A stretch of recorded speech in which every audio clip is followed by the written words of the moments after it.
নমস্কার বন্ধুরা, তোমরা দেখছো স্বপ্ন পূরণ এডুকেশন চ্যানেল। তোমাদের জন্য আমি কিন্তু একটি নতুন ভিডিও নিয়ে চলে এসেছি। জানি সবাই তোমরা কিন্তু চিন্তিত রয়েছো। তোমাদের আগামীকাল থেকে খবরের চ্যানেলে যে সমস্ত নিউজগুলো দেখানো হচ্ছে যে পুলিশ নিয়োগ প্রক্রিয়ায় দুর্নীতি হয়েছে, তোমাদের ডাব্লিউবিপি কনস্টেবলের ফাইনাল রেজাল্ট কী হবে, সমস্ত যে তোমরা টেনশনের মধ্যে রয়েছো সেটা আমি বুঝতে পেরেছি। আমি কিন্তু এই বিষয় নিয়ে ভিডিও বানাবো, বানাবো ভাবিনি। তোমাদের কথা চিন্তা করেই কিন্তু আমি এই বিষয়ে ভিডিও বানাচ্ছি। তোমরা যদি নতুন হয়ে থাকো আমার চ্যানেলে, অবশ্যই আমার চ্যানেলটি লাইক, কমেন্ট, শেয়ার এবং সাবস্ক্রাইব করে দিও। এবং এই ভিডিওটা কিন্তু অবশ্যই তোমরা তোমাদের বন্ধুদের মধ্যে প্রচুর পরিমাণে শেয়ার করো, যাতে সবার কাছে আমার এই কথাগুলো পৌঁছে যায়। এবং আমার কথাগুলো কিন্তু অবশ্যই মনোযোগ সহকারে শুনো। আমার কথাগুলো মনোযোগ সহকারে শুনলেই তোমাদের সমস্ত ডাউট কিন্তু ক্লিয়ার হয়ে যাবে। দেখো, কালকে থেকে তোমাদের যে দেখানো হচ্ছে বিভিন্ন খবরের চ্যানেলে পুলিশ নিয়োগ প্রক্রিয়ায় দুর্নীতি হয়েছে। দুর্নীতি বলতে কী বোঝায়? তাদের প্রশ্ন কর, দুর্নীতি বলতে কী বোঝায়? যে কোনো কোশ্চেন লিক হয়েছে, বা কেউ টাকা দিয়ে চাকরি পেয়েছে, সাদা খাতা জমা দিয়ে চাকরি পেয়েছে, এরকম যদি ক্যান্ডিডেট থাকতো তবেই কিন্তু সেটা মানা যেত যে পুলিশ নিয়োগ প্রক্রিয়ায় দুর্নীতি হয়েছে। মাননীয় মহাশয়া, যে অমৃতা সিনহা বেঞ্চে কিন্তু যেটা আমাদের বলা হয়েছে যে ইসি ক্যান্ডিডেট 1007 জন ছিল, সেখানে মাত্র গুটি কয়েক 17 জন না কতজন পাশ করে, সেই নিয়েই কিন্তু বিস্তারিত এই কেসটা। তাতে বিভিন্ন নিউজ মিডিয়ায় ছড়িয়ে দিচ্ছে যে পুলিশ নিয়োগ প্রক্রিয়ায় দুর্নীতি হয়েছে। এই কথাটা কিন্তু একদম সম্পূর্ণ মিথ্যে কথা। হ্যাঁ, এটা তারা হয়তো জানে না, ভুল বোঝাবুঝি হয়েছে। কারণ তোমরা যারা ফর্ম ফিল আপ করেছো, পরীক্ষা দিয়েছো, তারা সবাই জানো কিন্তু যে যখন এই ফর্ম ফিল আপ হয়েছিল, সেই যে তোমাদের যে নোটিফিকেশান বেরিয়েছিল, নোটিফিকেশানে কিন্তু কি বলা ছিল, সেই নোটিফিকেশানটা কিন্তু আমি তোমাদের সামনে তুলে ধরব। দেখো বন্ধুরা, তোমাদের সামনে কিন্তু আমি নোটিফিকেশানটা খুলে নিয়েছি, দেখে নাও। তোমরা কিন্তু যারা ফর্ম ফিল আপ করেছিলে সবাই জানো, এই নোটিফিকেশানটা খুলে নিলাম। এবং দেখো, আমার ভিডিওটা কিন্তু আজকে একটু লম্বা হতে পারে, তোমরা কিন্তু মনোযোগ সহকারে আমার কথাগুলো শুনবে এবং তোমাদের বন্ধুদের মধ্যে কিন্তু এই ভিডিওটা প্রচুর পরিমাণে শেয়ার করবে। দেখো, এখানে যে বলা রয়েছে নম্বর পয়েন্টটা, ই যে পয়েন্টটা বলা রয়েছে, সেখানে কিন্তু স্পষ্ট বলা রয়েছে, যদি তোমাদের যে ক্যাটাগরিতে ফর্ম ফিল আপ হয়েছে সেটাই যদি পূরণ না করা হয় ক্যাটাগরিতে, তাইলে কিন্তু সেগুলো সেই ক্যাটাগরির জেনারেল কোটায় কিন্তু চলে যাবে। যেমন ধরো, জেনারেলের ব্যাপারটাই আমি বলি। জেনারেলে যে ইসি 1007 জন ছিল, তাদের মধ্যে যে 17 জন যদি পাস করে, বাদ বাকি পুরোটাই কিন্তু যদি কমপ্লিট না হয়, সব কিন্তু জেনারেল কোটায় চলে যাবে। এরকম এসসি, এসটি, ওবিসির ক্ষেত্রেও সেম এটাই কিন্তু বলা ছিল। তাই তোমাদের এই বিষয় নিয়ে কিন্তু প্যানিক হওয়ার কোনো কারণ নেই। জানি তোমাদের ভয় হচ্ছে, জয়েনিং হচ্ছে না, তার মধ্যে এরকম কেস। আর এই সমস্ত কেস করছে কারা? সিভিক, ইসি, এরা কিন্তু আমার ভিডিওটা আজকে দেখো না। কারণ তোমরা যদি সত্যি কথা সহ্য করতে পারো তবেই আমার ভিডিওটা দেখো। দেখো ভাই, এখানে স্পষ্ট বলা রয়েছে নোটিফিকেশানে, যদি কোটা পুরো না হয় সেগুলো জেনারেল কোটায় চলে যাবে। এর চেয়ে বড় প্রমাণ তো আর কিছু হয় না।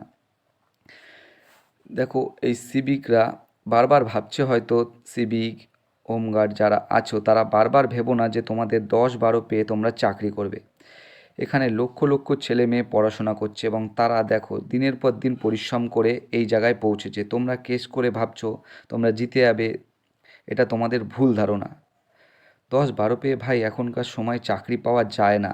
হ্যাঁ, তা বলে আমি বলছি না, এমন সিভিকও আছে যারা সত্যি ট্যালেন্ট আছে, পড়াশোনা করে। সবাই কিন্তু সমান না, এদের মধ্যেও কিছু কিছু আছে যারা সত্যিই পড়াশোনা করে।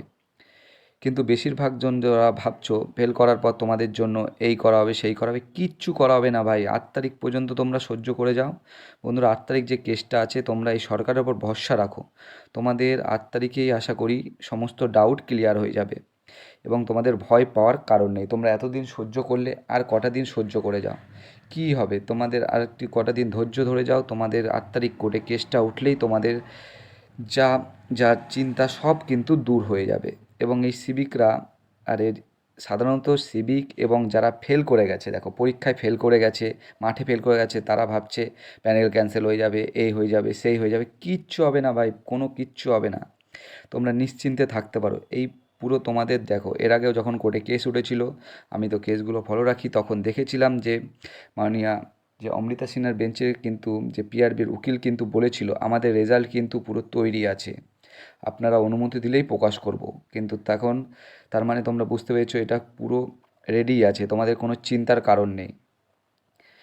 এবং এরপরেও যদি রেজাল্ট না বেরায় তাহলে কিন্তু দেখো আমি একটা স্যারের নাম বলছি, যে স্যারটা সত্যি তোমাদের হয়ে কাজ করে।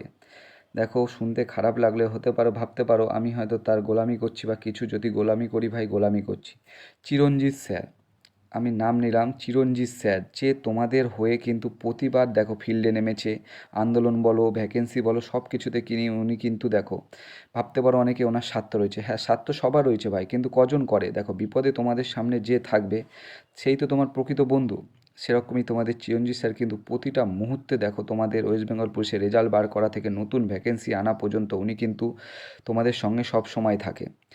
আমি চিরঞ্জিত স্যারের উদ্দেশ্যেই বলছি, স্যার যদি আন্দোলনে নামতে হয় আপনি বলবেন স্যার, আমরা আপনার পাশে আছি, আন্দোলনে আমরা নামবো। যদি সোজা পথে না হয় তাহলে কিন্তু আমরা আন্দোলনে নামতে বাধ্য হব। আপনি শুধু বলবেন স্যার আমরা আন্দোলনে নামবো। আর এই সিভিকরা ভাইরা তোমরা কিন্তু কী ভাবছো, তোমরা 10-12 পেয়ে যে চাকরি করছো, আর যে ছেলেগুলো দেখো দিনের পর দিন মেহনত করছে তাদের কোনো ফলের দাম নেই। তোমরা 10-12 পেয়ে চাকরি করবে, তারপরে তোমাদের দেখো একটা তোমরা সিভিকে আছো, চাকরি না পেলে তোমরা কিন্তু আবার সিভিকে চলে যাচ্ছে। একটা সাধারণ ছেলের কথা ভাবো, তারা কিন্তু কত পরিশ্রম করছে, তারপরে কি তারা কিছু পাচ্ছে? পাচ্ছে না। তারা কেন বঞ্চিত থাকবে? তাই তোমরা চিন্তা করো না, তোমাদের কিন্তু সঠিক সময়ে নতুন ভ্যাকেন্সিও আসবে।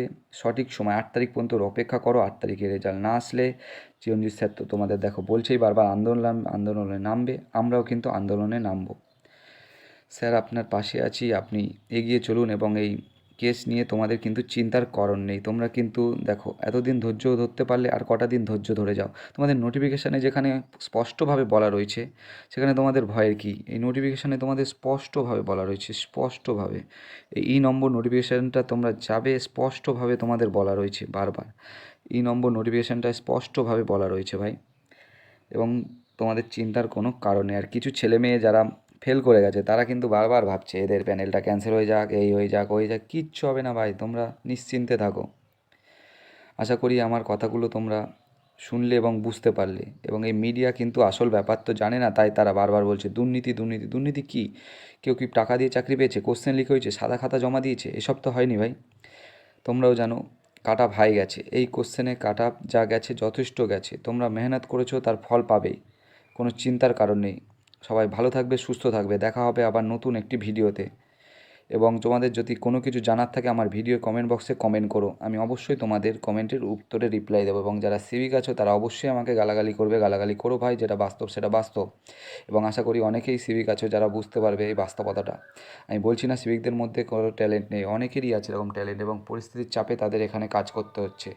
তাই ভাই কেউ ছোটোভাবে নেবে না, তোমাদের যেটা বললাম সেটাই ফ্যাক্ট। সবাই ভালো থাকবে, সুস্থ থাকবে, দেখা হবে আবার পরবর্তী একটি নতুন ভিডিওতে। সবাইকে ধন্যবাদ। এবং এখনও পর্যন্ত যারা আমার চ্যানেলটি লাইক কমেন্ট শেয়ার এবং সাবস্ক্রাইব করেনি তারা অবশ্যই লাইক কমেন্ট শেয়ার এবং সাবস্ক্রাইব করে দিও। তোমাদের কিন্তু দেখা 8 তারিখের পর কিন্তু যা হবে আমি কিন্তু তোমাদের সামনে তুলে ধরবো। এবং তোমরা চিন্তা করবে না, তোমাদের জুন মাসেই কিন্তু আমার কাছে যতদূর খবর আছে রেজাল্ট প্রকাশিত হয়ে যাবে। এবং তোমরা এই ভিডিওটা কিন্তু প্রচুর পরিমাণে তোমাদের বন্ধুদের শেয়ার করো। এবং আমার কথাগুলো যদি তোমরা বুঝতে না পারো অবশ্যই কমেন্ট বক্সে কমেন্ট করো।